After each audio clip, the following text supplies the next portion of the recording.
All right, Brighton, Colorado is home to a very unique free-roam sanctuary for animals. Animals very close to my heart as well. We're looking at this website now. Creative Acres houses hundreds of creatures, everything from dogs, cats, ferrets, they've got it all, birds. They also offer education for people and a safe, compassionate home, most importantly for animals.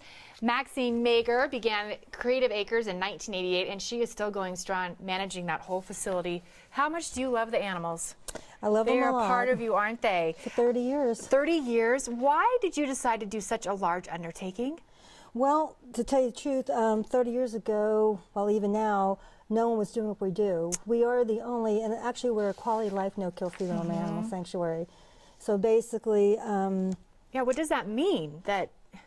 Well, quality life means that we give them all the medicals, and then they have toys, and because we believe they should have safety, but they should also have fun and environment friendship. That they need. So, and then they roam free, and then yeah, and we don't kill them. And like if they come in aggressive, I train them. If they come in sick, we're the first shelter to give a dog a pacemaker. That was on TV.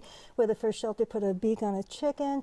We're also the three-legged kitten, Bumpy. So what is the name? Bumpy, because he has only a bump on his leg.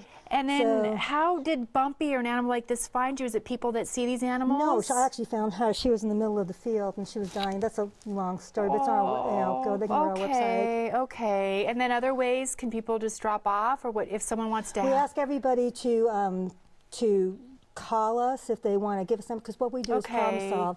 So unlike other shelters, I'll take the animals in and sometimes take a donation. We problem solve. So what we do is we teach people how to adopt their own animals. We teach people, like if someone comes in like with cats, mainly a lot of people want to get rid of their cats because they urinate outside the litter box. Most of the time that's medical. So we're really big on medical. Good. So we teach people about nutrition. We teach people how to find a good vet, a good trainer. Well, and signs they don't feel well.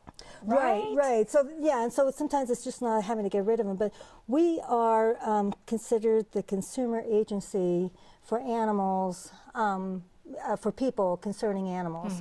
And then the other thing is most of our animals coming from people who are dying in the military, but we also do work with high-risk kids, handicapped people, and terminally ill. So we have it all interconnected. And one of the newest things that we're doing, because we just found a lot of the groups aren't taking diabetic animals. A lady called me who works for another shelter and said they won't take her diabetic animal.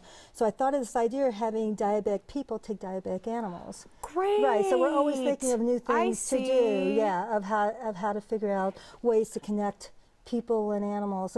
And people a lot of times they won't give away their animals if like places are honest about their procedures and policies. So the other thing that we do is we teach people how to ask the right questions. Transparency. Right. Thank you. Yeah. You know, on how to find a shelter that's accountable to what your needs are for the animal. Because, you know, a lot of places will say they do their best, but the best is sometimes not good enough. And they do these smaller groups, they can't afford it, and bigger ones, sometimes they don't want to. Right. They just can't. They don't want to do it as much as I do. So if they have the policies that people can ask the right question, they need to go to the board of director or president of the company, have it put in writing exactly what you want out of them. Now, what have you learned? I mean, I know I'm a farm girl. You like to know that from Wyoming. Love animals, but they teach you a lot. What have you learned from some of your critters? Well, I learned, lots of things, but I learned not to give up. So a lot of people will always come up to me going, you know, what do you do when an animal can't be saved, you know? And I tell them, well, 20 years ago, we didn't know certain things about cancers and stuff. So I know never to give up, because I've had animals where they say they were going to die, and I do my own natural stuff. And people can... Have you had a lot of heartbreak? Well, I got to be honest with you, I get attached, but you have to have courage. And a lot of people don't realize that part of end of life with an animal is the human, even with another person, a person who has cancer, you have to have the courage to see them through and be kind and be braver than them. Let them go. And and then let them go, though, because sometimes they have good days and bad days, but so you have to, you know, keep the upper chin and hold them, you know, when they pass. And you're wonderful. And so, yeah, so that's one of the things that that you do too. Yeah, and you know, animals have taught me, and that we need more education, and because I shouldn't be the only no-kill free-roam animal sanctuary. There's a lot of places that'll say that they are a no-kill, but we teach people how to try to find out if that place is truly a no-kill, because unfortunately, through education, we have a lot of people exploiting animals, and it's a big money.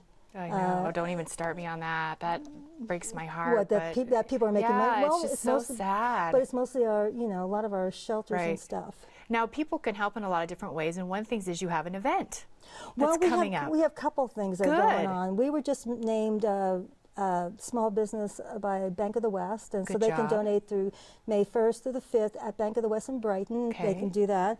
We have our T-shirts that we sell, and those are cute. And it kind of gives a history. You want to hold that up? Yeah, okay. It kind of gives a history of our sanctuary. So this is like Amazon, who I was going to bring on today, but had a little cold. This is like a sugar glide going yippee. These are animals we've had or had, and so we're in advocacy. We helped with the movie The Cove. So, and we also expose bad exotic shelters too, because a lot of them.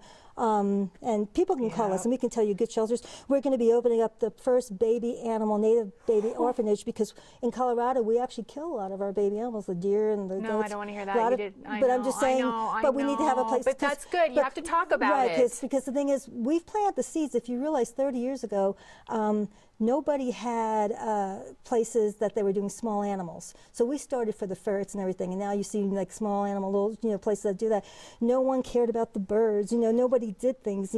So we started a lot of the programs with the military. Well, good for you. You could talk. We could talk all day about animals. I know. Well, you're gonna have to come back and give us an update. And thank you for all that you're doing. Yeah, and one of the things that people can do to help us is that we need to get more exposure to the media, social media, and stuff like that, and the education. And you're the woman to do it.